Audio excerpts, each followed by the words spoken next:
परिचय आमे उत्साह सहित जगिचु माझी बाबूंगर मंगला माझी महोदय जड़े धोडार विशिष्ट व्यक्ति जहाँ प्रवचन आज पर्यंत धोडा गाँव सांस्कृतिक कार्यक्रम बजाय रही जार आशीर्वाद रे आमे तो बहुत छोट आशीर्वाद आमे आज धोडा गाँव एते सुंदर सुंदर सांस्कृतिक एवं पारंपरिक कार्यक्रम को आमे अनुभव करुचु।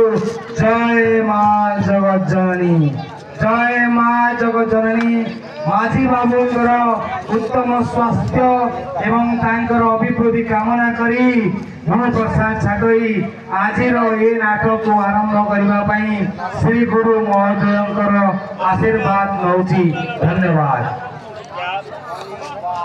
अनुरोध करुची प्रदीप भाई आपण नाटक आरंभ करंतु। जय मां जगत जननी की।